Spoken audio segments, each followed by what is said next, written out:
तेजस्वी यादव जब विपक्ष में रहते हैं तो 5,000 रुपया बीपीएससी अभ्यर्थियों को देने की बात करते हैं, और जब सत्ता में आ गए तो चुप है। 67वीं बीपीएससी का पेपर हूबहू मैच कर गया, उसी तरह से इसका भी मैच कर गया। वैसे आदमी के पास आ रहा है जिन्होंने 1 रुपया नहीं दिया, तो जिन्होंने पैसा दिया उसके पास तो 1 रात पहले भी आ गया होगा। कौन आया चोर आया चोर आया, सभी नेता चोर चोर मौसेरे भाई है। क्योंकि हमारे पास व्हाट्सएप पे किसी ने भेजा था, तो हमने उसको सबसे पहले आर्थिक अपराध इकाई को भेज दिया, जो साइबर सेल है बिहार सरकार का। दोनों शिफ्ट का एग्जाम कैंसिल हो, सीबीआई जांच हो, यही हम मांग करते हैं।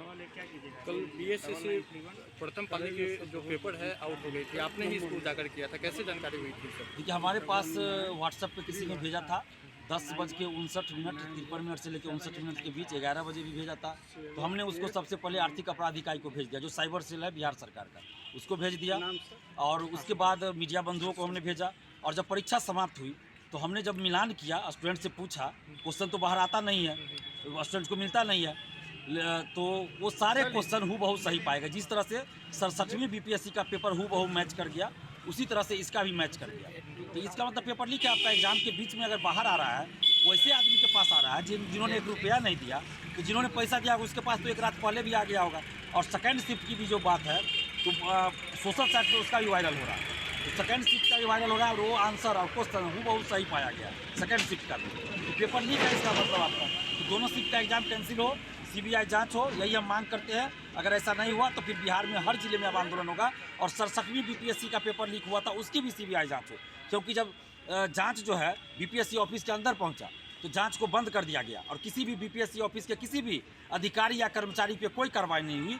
जबकि आर्थिक अपराध इकाई के जांच में ये खुलासा हुआ कि बीपीएससी ऑफिस के अंदर से ओएमआर शीट बाहर ले जाकर रखवाया गया, मेंस की कॉपियाँ बाहर ले जाकर लिखवाई गई। तो भाई कोई तो होगा बीपीएससी ऑफिस के अंदर वो अधिकारी या कर्मचारी जिसने ये काम किया होगा या इसमें मदद किया होगा। तो आज तक किसी अधिकारी कर्मचारी पे कोई कार्रवाई क्यों नहीं हुई और जांच क्यों बंद हो गया?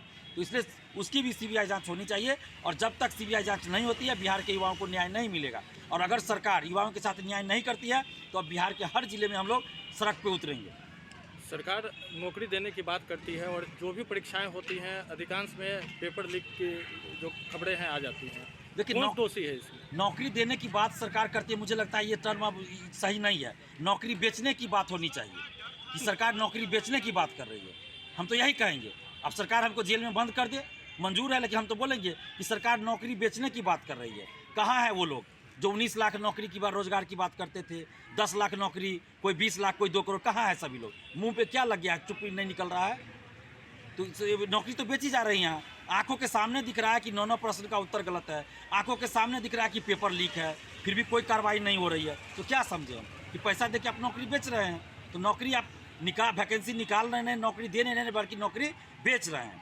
तो ये शब्द अब चलेगा कि नौकरी बेच रहे हैं। और आगे अब हम लोग सभी नेताओं का बिहार में बहिष्कार करने जा रहे हैं। कोई भी पार्टी का नेता हो हमारे लिए नहीं लड़ा, चाहे वो चिराग पासवान जी हो, बोलते हैं बिहारी फर्स्ट, बिहार फर्स्ट, और सेटर को, सबसे बड़ा सेटर को टिकट देते हैं विधानसभा में। तेजस्वी यादव जब विपक्ष में रहते हैं तो 5,000 रुपया बीपीएससी अभ्यर्थियों को देने की बात करते हैं, और बिहार लीग सेवा आयोग करने की बात करते हैं, और जब सत्ता में आ गए तो चुप है। तो सभी लोग तो बीजेपी वाले जब सरकार में थे तो चुप थे, अभी विपक्ष में है तो सिर्फ एक लाइन बोल देते हैं, बस हो गया। लेकिन कभी कोई सड़क पे उतर के कोई नेता प्रदर्शन नहीं कर रहा है। और मुद्दे पे आप विधानसभा मार्च निकालते हैं, राजभवन मार्च निकालते हैं, लेकिन छात्रों के मुद्दे पे कोई पार्टी या नेता कभी सड़क पे उतर के आंदोलन क्यों नहीं करते? तो इसलिए हम लोग अब किसी से कोई मोह माया नहीं, कोई जाति या धर्म की बात नहीं, कोई पार्टी नहीं, सभी नेताओं पार्टियों का बिहार में हम लोग अब बहिष्कार करेंगे। बिहार के युवा, और जहाँ कोई नेता आएगा वोट मांगने, हम लोग नारा लगाएंगे, देखो देखो कौन आया चोर आया चोर आया, सभी नेता चोर चोर मौसेरे भाई है। अब सरकार को लगता है कि दिलीप कुमार उनके खिलाफ बोल रहा है, जो कह रहा है जेल में भेजना है भेज दे, मंजूर है, लेकिन दिलीप कुमार सत्य की राह पे चल रहा है, नहीं डरेगा और सत्य की राह पे चलेंगे।